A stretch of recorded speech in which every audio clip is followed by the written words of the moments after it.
Now, the Protestant Reformation has many different branches that emerges from it. Y'all may remember that with the Protestant faith, the categories that we're going to talk about in this class curriculum include Luther, he was the first, Calvinism, and Anglicanism. Excellent. All right, so with the English Reformation, this is the Anglican Reformation. If you've ever heard Anglo-Saxon referring to the English, this is where that comes from. Okay, now whereas Luther wanted to break off for religious reasons and Calvin wanted to break off for religious reasons, England breaks off for political reasons. Okay, the political reason that their king, Henry VIII of the Tudor dynasty, wanted a divorce. Well, y'all know that one of the sacraments in the Catholic Church is marriage. It's not just a contract between you and your spouse, it's a contract between God as well. So it's very, very difficult to get a divorce. And so the way to do that is to ask the Pope to intercede. So long story short, Henry VIII asked the Pope for a divorce. The Pope said nope. And so Henry VIII said, fine. Luther made his own church. How hard can it be? I'm going to make my own church, make myself both the political and the religious ruler, kind of like a caliph, and I'm going to give myself a divorce from my first wife.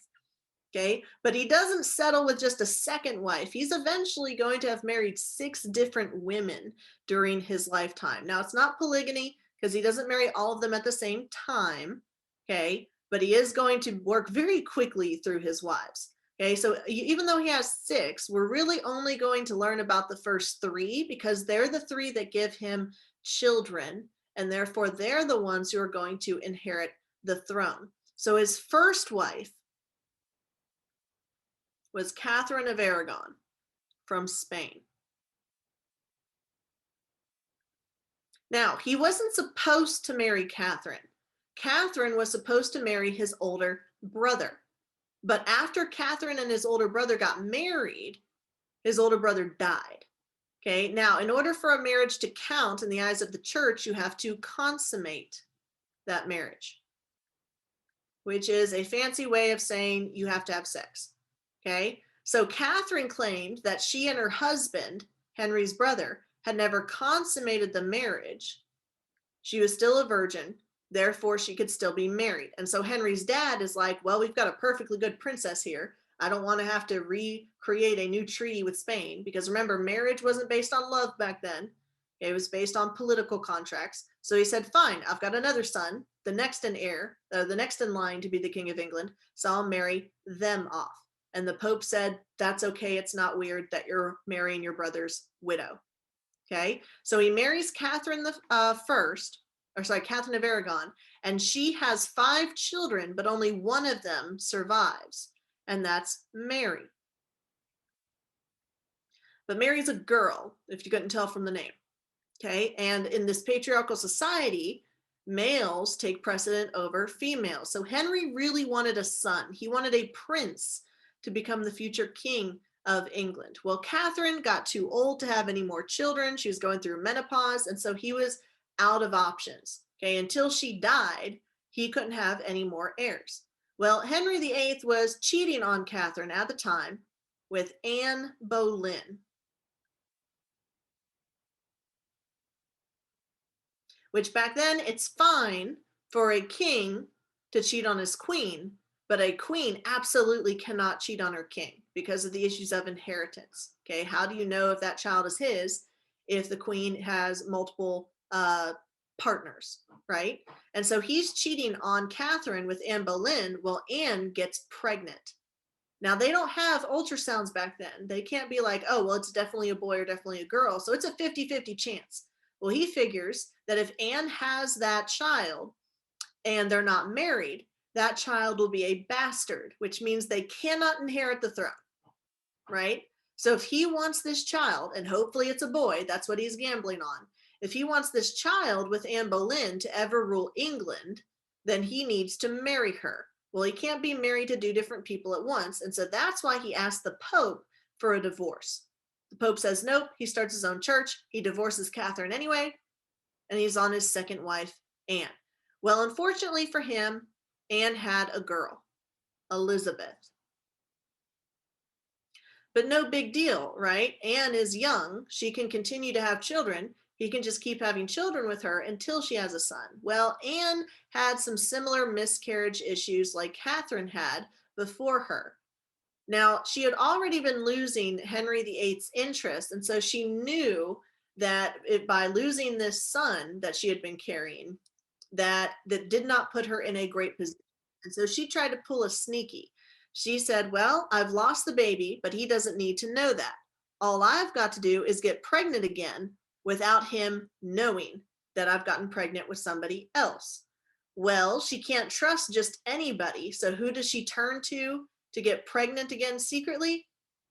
She turns to her own brother. Yikes. Well, they're caught. She's charged with, being gross, but also she's charged with being a witch because according to historical documents that we have, which may or may not be true, she had 6 fingers and a third nipple. Classic sign of a witch. Okay, so like Harry Styles from One Direction, definitely a witch because he has a third nipple, right? And so she is beheaded. So the first wife is divorced. The second wife is executed for being a witch and also for cheating on Henry VIII with her brother. And so he marries a third wife by the name of Jane Seymour. And she, that's supposed to be a U, she is going to die in childbirth. But she dies giving him a son, Edward. Now, the fourth wife he marries, he divorces her because she's too ugly. That's literally what he said. She's too ugly to be married to. Then his fifth wife cheats on him, so he has her beheaded. His sixth wife actually outlives him. He dies of old age. So the way this goes is divorced, beheaded, died. Divorced, beheaded, survived. That's the rhyme that I use to remember what happened to his 6 wives. But you really only need to be concerned with the first 3 because they're the ones who gave him heirs. Now, even though Mary is the oldest, okay, she doesn't get to rule England first because it's a patriarchy. The sons come before the daughters.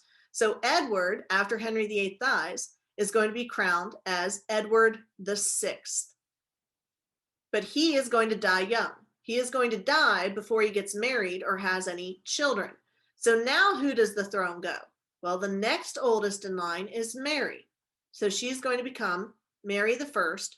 And she's also known as Bloody Mary because she is super Catholic. And so she's going to be killing a lot of Protestants via burning them at the stake. She's also married to the King of Spain, who is also super Catholic. So England becomes Catholic again under her rule. Well, she is unable to have children, and so she dies without an heir. That means the only one of Henry VIII's children that are left is Elizabeth. So Elizabeth becomes Elizabeth I. Okay, so Edward rules, then Mary rules, then Elizabeth rules. All have 3 different mothers, but they have the same father. Are we good so far? I know it's a lot of drama. Now, what's ironic about Henry VIII breaking from the Catholic Church is that he had been super Catholic. Okay, he even got an award from the Pope for being a defender of the faith. Okay, so and remember, he's from the Tudor dynasty. This is the Tudor family line. So all of these people here, Henry, Mary, Elizabeth, and Edward, they're all a part of the Tudor dynasty, just like with the Habsburg dynasty or the Valois dynasty. So it's important to keep that in mind. They keep ruling until they run out of heirs. Okay, so he's very conservative and very critical of the Protestant Reformation. He writes a whole book called Defense of the 7 Sacraments, which remember, the 7 sacraments are a Catholic thing. The Protestants only believed in 2, baptism and communion. Okay, but Henry VIII is going to write a book defending the Catholic Church against Protestantism. Okay, so it seems a little weird that he would end up breaking from the Catholic Church. But remember, he doesn't break for religious reasons, he breaks for political reasons. Now, because of their distance from Rome, the English Catholic Church already had a good amount of independence. You may remember that everywhere else in Europe, the Pope decides who is the cardinal, who's the bishop, who's the monk, all of that stuff. Well, they had allowed the English to elect or choose their own bishop. So the king had the power to pick his own English bishops, which means he's going to pick people who are loyal to him rather than to the Pope.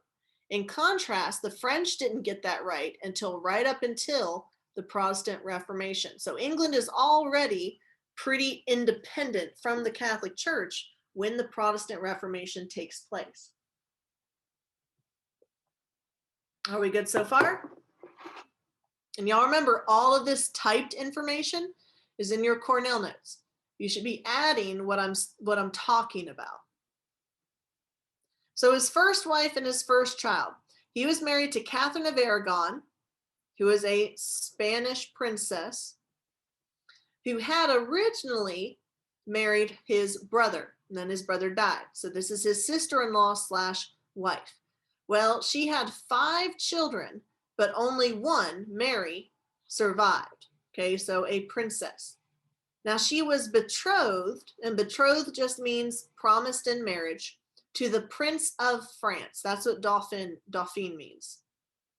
It means he's the Prince of France. Okay, so by age 2, she was promised in marriage to the future king of France. She's supposed to be the future queen of England. So this would mean that her husband, since he's male, would not only be the king of France, but also be the king of England and be able to rule over her and the rest of England. Now, how do the English feel about the French? Not so great. Okay, they don't like each other, dating all the way back to the 100 Years' War that they fought against each other. And so Henry really doesn't want this to happen. He doesn't want his kingdom being ruled by a Frenchman.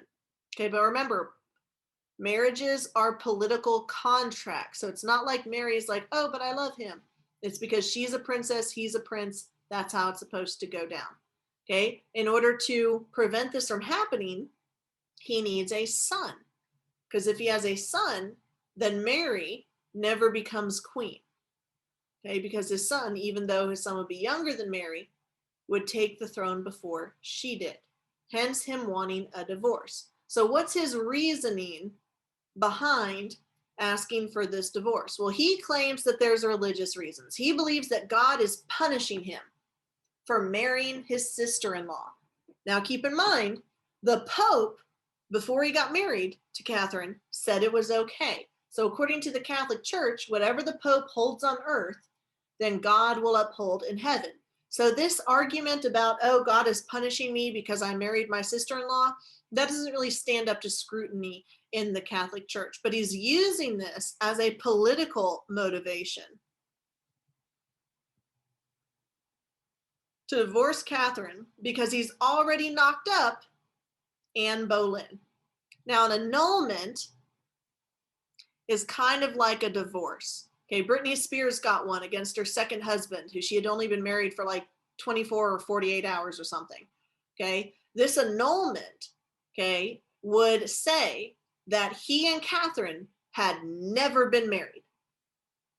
Okay, so it's not really a divorce. It's just saying, yeah, she was more of a side chick than a wife. Now, this is a huge slap in the face to Catherine, because if she was never married to Henry, then that would have meant she was living in sin with Henry. She bore him children out of wedlock. So this would make Mary, their daughter, a bastard,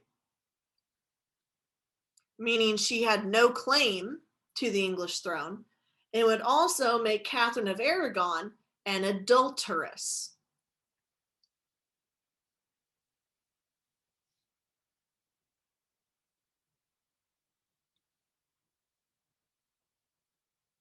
meaning she had sex outside of marriage. She had children outside of marriage. And so this is more than just a political blow to Spain. This is also a very embarrassing development for Catherine, because it would have meant that for years that she had been married to this man, she had been committing sins against God. So she is going to be against this. And obviously, she's not going to want her daughter, Mary, to lose her position in line for the throne. Okay, but he wants to marry Anne Boleyn because Anne Boleyn is already pregnant. And at first, he's going to try to ask the Pope to go along with this plan. Are we good so far? Okay, but the Pope is going to say, no, okay, because Charles V, y'all remember him from the Habsburg dynasty? He is the King of Spain and the Holy Roman Emperor. And he has a lot of clout. He and his army have already sacked Rome before. So the Pope is afraid of Charles V. And so Charles is going to get involved in this debacle because Catherine is his auntie. Now, does Charles V of Spain want his auntie to be living in sin and to be divorced? No, because that hurts his family. They're all a part of the Habsburg family. Okay, this embarrasses his aunt. So he tells the Pope, you better not grant this papal dispensation. You better not let Henry divorce my auntie. Okay, and so Pope Clement VII is going to say, oh, sorry, Henry, can't grant you that divorce. You're just going to have to stay married to her until she dies. Okay, now Henry sends a Cardinal Wolsey, okay, an archbishop, to Rome in order to give his side, to say, this is why I need a divorce. I've already got Anne pregnant and God has punished me, blah, blah, blah. But Archbishop Wolsey realizes that the Pope is not going to give this annulment because the Pope is being threatened by Charles V. Charles V will not have this. It will not have this embarrassment upon his family. So what does Henry decide to do? He decides to make his own church, the Church of England, also known as the Anglican Church. Does that make sense so far? Now, who gives him the idea to do this? This would be Bishop Thomas Cranmer. So he is going to replace Wolsey. Henry files Wolsey because he doesn't get him the divorce that he wanted. And Thomas Cranmer says, hey, the Pope won't work with you. You don't need him. All you've got to do is make yourself the Pope. If you form the Anglican Church, just pull a Luther, do what Luther did, then you don't need a Pope. And you, as the king, can hold both political power in England and religious power in England. So you can grant yourself a divorce. And Henry VIII said, I like the way you think, big brain. So that's what he did. So he married Anne, who was already pregnant with Elizabeth, although he didn't know at the time that his baby was going to be a girl. He was hoping that he would get a male heir, because remember, he wanted a prince. But instead, we get Elizabeth. Are we good so far? Any questions? All right. So once he broke away from the Catholic Church, he issued a few edicts. He issued a few laws. The first law that he forms is the Act of Supremacy. This makes him his own pope. This says, we're no longer Catholic. We no longer follow the Pope. Now you follow just me. And I make the rules for our religion. And my first rule is I can divorce. Now, what else is he going to change about the Catholic Church? Not much. He's basically going to plagiarize the Catholic Church. He takes all the Catholic beliefs and keeps them except for one. No more Pope. He keeps the sacraments. He keeps confession. Okay. The only thing that he changes is I'm in charge now. So remember, this was political motivation. It wasn't that he had an issue with corruption in the Catholic Church or an issue with indulgences or the Bible. He just wanted a divorce. So he makes this act of supremacy where he is now in charge. Now he knows that Charles V is probably going to want smoke. Okay, he's probably going to want to fight him. So he needs money to build up his military. Well, there's a lot of Catholic land in England. About a quarter of all the land in England belongs to Rome. Well, not anymore. Not that I'm in charge now. So he takes all this Catholic land, and remember, land equals money.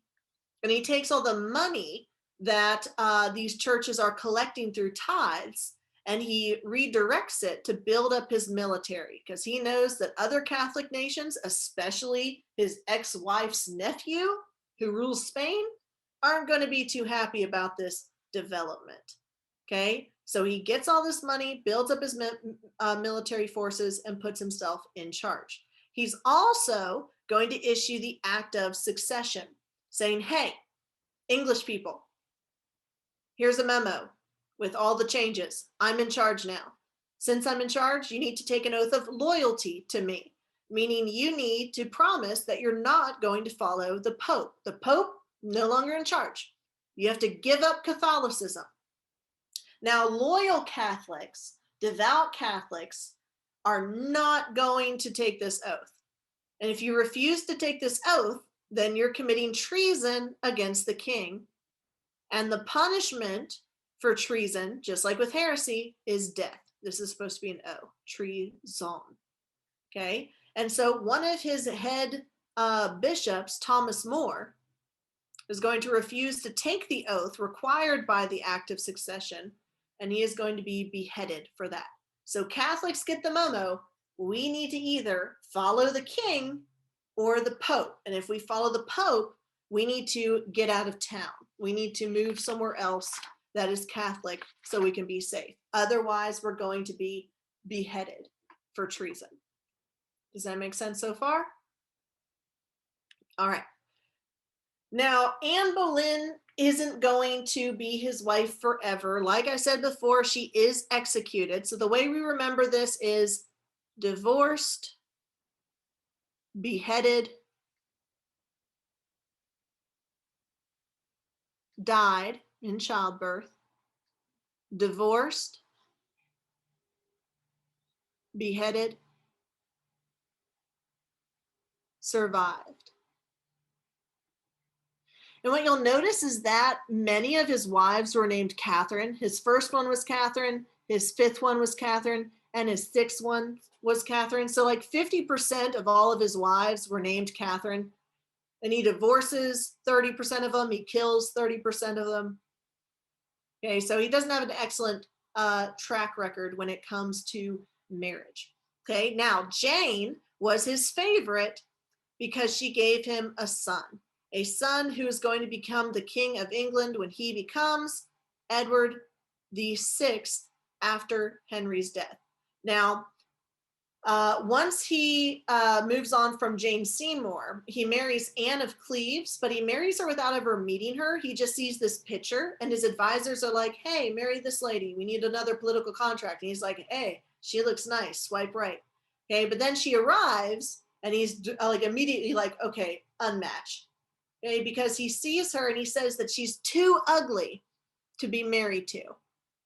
Okay, despite this insult, he and her are going to be very good friends. She acts as like a godmother to his children. He still gives her a bunch of money as an allowance. So of all of his wives, Anne probably got the best deal because she didn't have to stay married to him. She didn't get executed, and she still got a lot of money and political power despite being divorced from him. Now his fifth wife, Catherine, is going to cheat on him, so she's beheaded.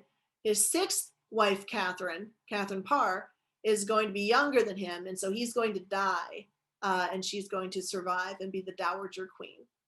Okay? Now, what did Henry VIII change about the Catholic Church? Not a lot. The big change was who's in charge. Instead of the Pope, now it was the king. Everything else stays the same. They maintain most Catholic beliefs, the 7 sacraments, celibacy of the clergy, the type of communion, transubstantiation, all stays the same. Because remember, Henry VIII wasn't concerned about religious conflict. He was more concerned about political power. Okay, and when we get back on Wednesday, we're going to talk about Edward VI, okay, and how that changes, how England becomes more Protestant and more separated from the Catholic Church under his rule before it goes back to being Catholic under Mary and then Protestant again under Elizabeth. Henry VIII is dead. Okay, and so his heir, his son, his only son, has taken over England as his heir. Now, here's the problem, though. Edward VI is only 9 years old when he comes to the throne. A 9-year-old is not making decisions for the country. There are adults making decisions for the country. Now, his mother is dead, so she can't be Queen Regent who helps him rule. So instead, there's a bunch of men from Parliament. Now, these bunch of men that help raise him in preparation for when he's old enough to rule by himself are very, very Protestant. Okay, they are super duper Protestant. In fact, they are Puritans. They adhere to Calvinism. And so even though Henry VIII was essentially, Catholic, he just changed who was in charge of the church. He changed very little when he broke from the Catholic Church. His son is going to be very Protestant. Okay, so if we're going to look at this on a spectrum, with Catholicism over here and Protestantism over here. Okay, Henry started here. He was Catholic until he wanted a divorce. Then he becomes a little bit Protestant. Okay, the only thing he changes is who's in charge of the church. He puts himself in charge of the church. When his son takes over, his son is going to move the church all the way over here. Okay, so we see a change over time from this point to this point. The Anglican Church becomes super Protestant, Calvinist. When Edward VI dies, the next in line for the throne is his oldest sister, Mary I. And Mary, like her mama, is very, very Catholic. So she's going to undo everything that Edward VI did. She's going to move the church back to being Catholic. So a lot of change over time. Whoever's in charge of England gets to decide what type of Christian England is, what type of Christianity they follow. Okay. Now, when Elizabeth I takes over, she's not going to be on the extremes of super Protestant or super Catholic. She knows that politically her best chance is to be a moderate, okay, to be somewhere in the middle. So this is where Elizabeth I is going to move the Anglican Church when she takes over as queen. So you see a lot of zigzagging in this spectrum. Under Henry, it's pretty much Catholic, just a little bit different. Under Edward VI, it's super Protestant. Under Mary I, it's super Catholic. Under Elizabeth I, it's in the middle. Okay, because she wants to maintain power. She wants to maintain control. She doesn't want as much opposition by going too far to the extreme like her brother or sister did. Okay, so some of the new practices that Edward VI is going to implement in England includes getting rid of the monastic tenets like the oath of celibacy. So this is a Protestant practice that he starts. The clergy can get married. He's going to remove icons from the church. Remember that icons are super Catholic, dating all the way back to the Great Schism, or back even to the 8th century with Leo III. So this is a very Protestant move. He's also going to expand communion to more people, and that communion is not going to be the Catholic type of transubstantiation, where it's a literal chemical miracle of the wine and the bread turning into the body and the blood. Instead, he's going to institute consubstantiation. So that's super Protestant. The Catholic Church believes that it's through faith and good works that you achieve salvation. He is going to follow the Lutheran principle of sola fide, only faith. And like Luther, he's going to get rid of 5 of the 7 sacraments. He's only going to follow the 2 that are in the Bible, baptism and communion. So, how Protestant is Edward VI and his parliament? Super Protestant. Okay? Now, he is going to die young before he has a son or a daughter of his own. And so, as a result of that, the next tutor in line is going to be the Catholic Mary Tudor. Now, the Protestants argue that she is an illegitimate child. They say that Henry divorced her and that the marriage was annulled, meaning the marriage never happened. So that means that she was born out of wedlock, thus she has no claim to the throne. But there are a lot of Catholics who want her in power. There are a lot of Catholic countries that are willing to support her claim to the throne. So she ends up becoming Mary the First, also known as Bloody Mary. Because she's not just Catholic, she is violently Catholic. She is going to execute people for heresy, execute the Protestants, including the Archbishop who convinced Henry VIII to divorce her mother in the first place, who convinced Henry VIII to break off and form his own church. So she gets her personal revenge against Archbishop Cranmer. And in England, she tries to make England Catholic again. Now, she had been engaged at age 2 to the future King of France, Francis I, but once her mother got divorced, she was no longer legitimate. She was no longer in line for the throne. So she got dropped by her fiancé. So she instead marries the future King of Spain, Philip II.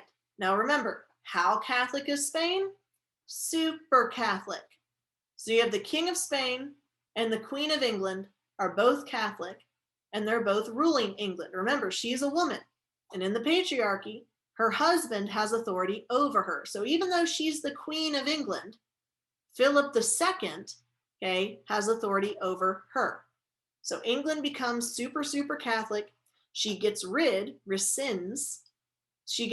of the Reformation changes that were made under her father and under her brother. And Protestants start fleeing England because they are afraid of being burnt at the stake. These are called Marian exiles. Marian after Mary. Now, you would think that even though Edward VI died childless, okay, Mary is married, she has a husband, so she could have children, right?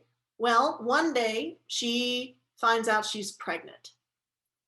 She stops menstruating, her stomach starts getting bigger, and she is happy that she is finally going to fulfill her duty and provide an heir for the English throne. Here's the problem though. She keeps getting bigger, but the baby never kicks. She keeps getting bigger, but 9 months have passed and still no baby. There is something in her stomach, but it is not a baby. It turns out that it is a tumor. So she has developed a malignant tumor in her stomach, and it ends up killing her without any heirs to the throne. So who's the only tutor left standing? That would be her sister, Elizabeth. Now, Philip II, now that he doesn't have a queen, he can't rule over England. He has to go back to Spain. So what does he do? He tries to hit on his sister-in-law. His wife dies, and he tries to marry her sister. Elizabeth I is going to say, nope, ew, swipe left, and she is not going to end up marrying Philip II. And he's eventually going to wage war against her.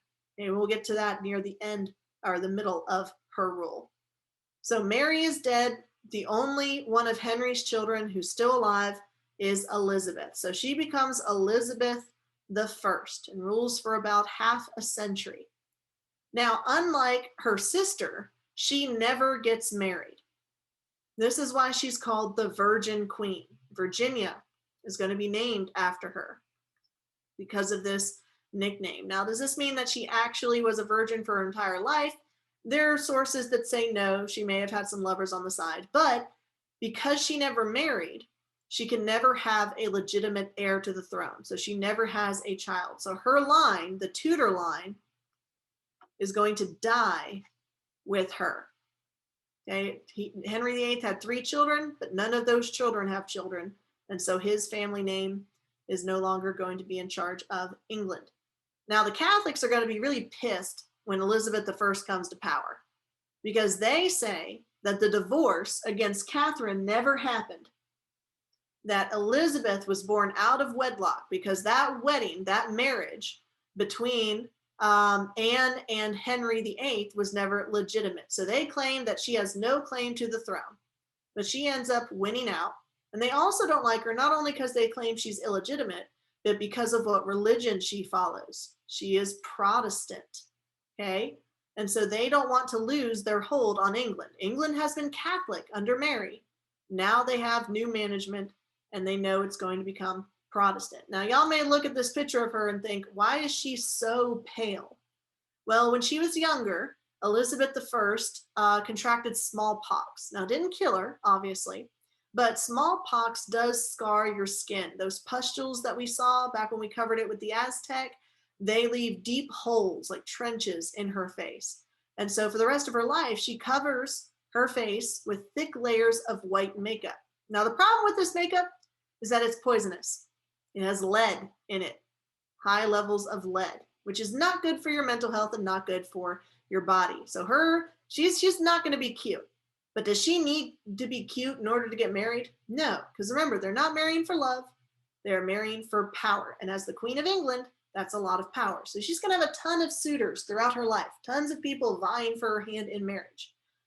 Like her father, she has red hair, but the lead in her makeup is going to make her lose her hair. So she starts wearing elaborate wigs instead. And she also has a bit of a sugar tooth. She loves sugar. And as queen, no one's going to be able to tell her to lay down the sugar and eat some Brussels sprouts. She's going to do what she wants. So by the end of her life, she had extremely white, pallid skin, bright red hair, and black teeth.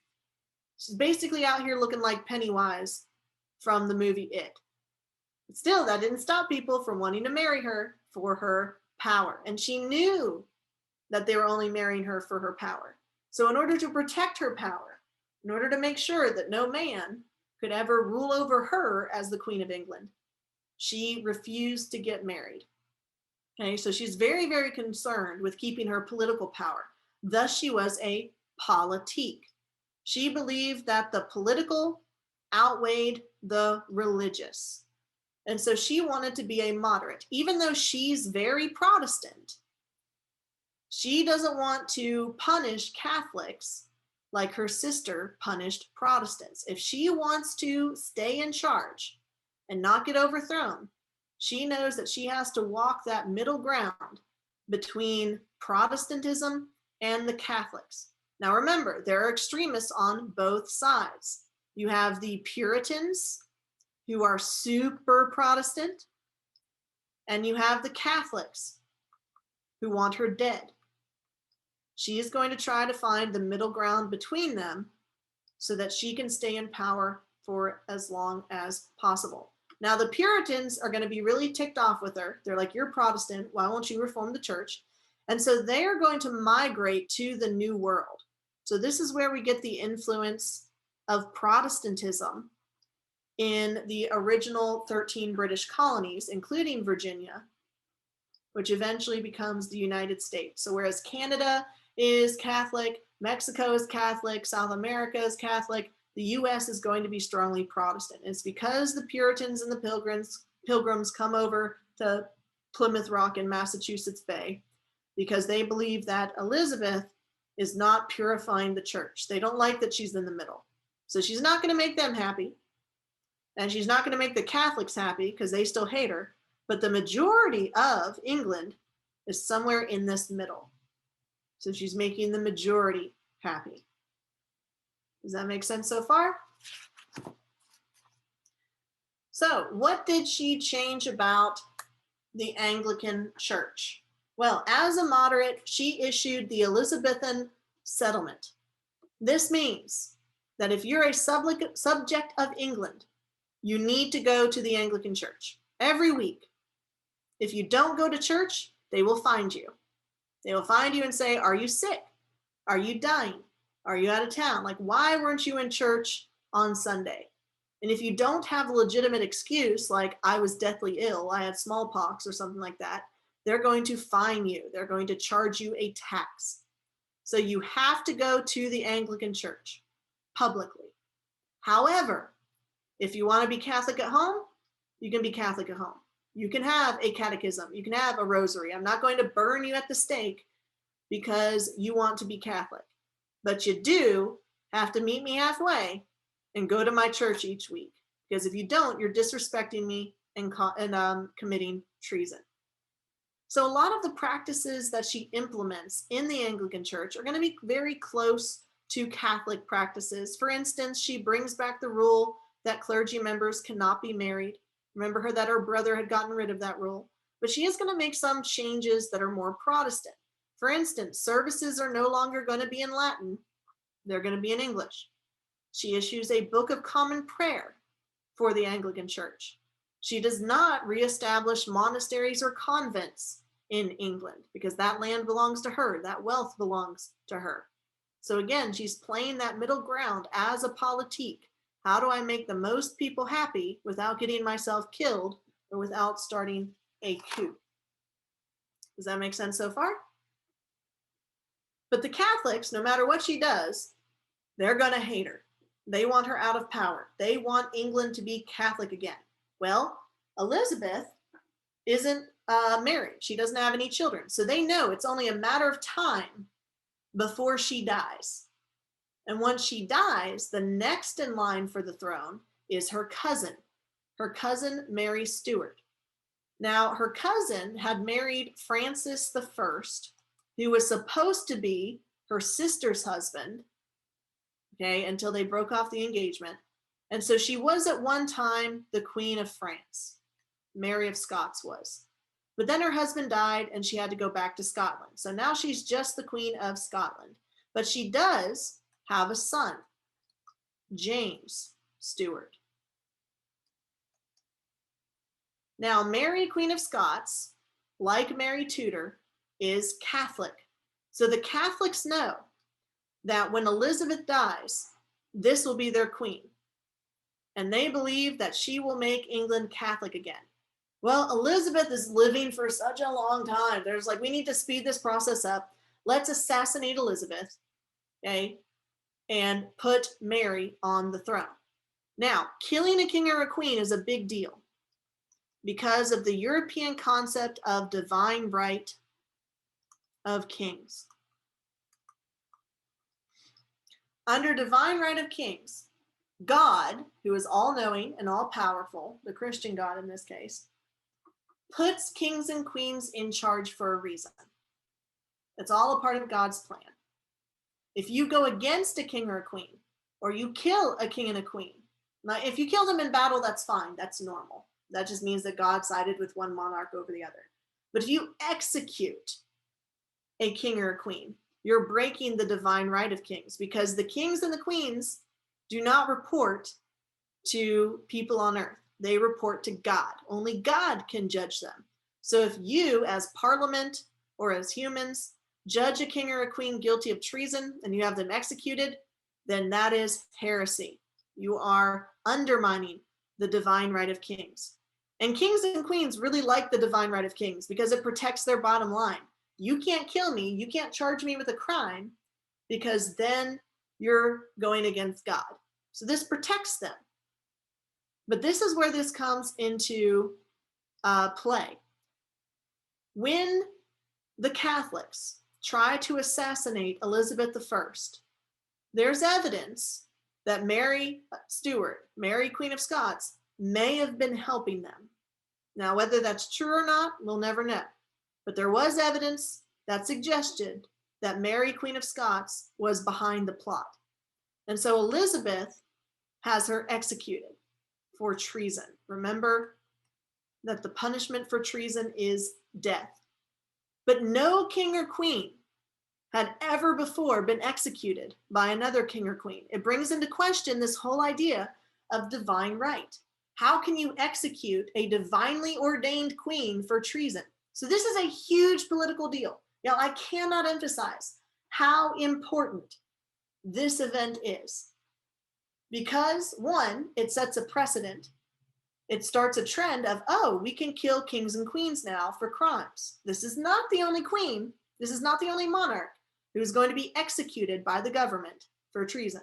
So it starts a habit. It starts a trend, which is bad for rulers. But two, it also starts a war, because the Catholics in Europe are not going to be happy that the next Catholic ruler of England was beheaded by the Protestant ruler of England. Are we good so far? Now, when we break for class ending, please, I'm begging y'all, you need to watch this video. It is so cringy. It's a history teacher who is famous for making music videos with parodies of historical events. And this is one of my all-time favorites, where she is portraying Mary, Queen of Scots, and she's doing a cover of J-Lo's I'm Still Jenny from the Block. And she's just like, I'm still Mary, Queen of Scots. Like, I have students who will just randomly, remember that song and it gets stuck in their head. And usually, like, my favorite part of the year is watching y'all watch this video in class, but unfortunately that has been taken from me. Okay, so I'm begging you to please watch this music video. It's in the lecture series, and it deals with Mary, Queen of Scots, and how she got executed by her cousin, Elizabeth. Now, the Catholics in Europe are going to be very unhappy with this turn of events. Philip II of Spain, he's now the king of Spain. Before he was just the future king, now he's the king of Spain. Remember, he is Elizabeth's brother-in-law. He had been married to Mary I of England. He is going to declare war on England for revenge, to get back at Elizabeth for killing the next Catholic queen of England. Now, the goal of this was to overthrow Elizabeth and make England Catholic again. Okay, so they were going to kill her. Now, the Spanish, remember, from old imperialism, had become very, very wealthy from their colonies in the New World. They had used that wealth to build up the most powerful navy in the world, the Spanish Armada. But y'all, that was back in like the 1400s, like the, let's say the 1550s, when they had the strongest navy. Now they've gone through the price revolution. Now they're going through economic issues with the inflation of silver. So this armada used to be all powerful, but it's lost some of that luster over the years. By the time they go to war against England, the armada isn't as powerful as it used to be. And so the English are actually going to win this war. One of the ways that they win this war is that when the Spanish come in on their ships, the English light their own ships on fire and send them towards the Spanish to set the Spanish ships on fire. So, despite all odds, Spain is going to lose. This is a huge psychological blow for Spain. They're not used to losing, especially with such a powerful navy. So before this war, they controlled the seas. They controlled the Atlantic Ocean. After this war, now England rules the seas. Now England can go across the Atlantic Ocean and start colonizing in the New World.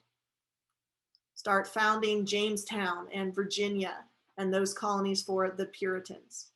So long-term effects. England wins, so England remains Protestant. More so, Elizabeth, the queen, beat a king in war, in battle.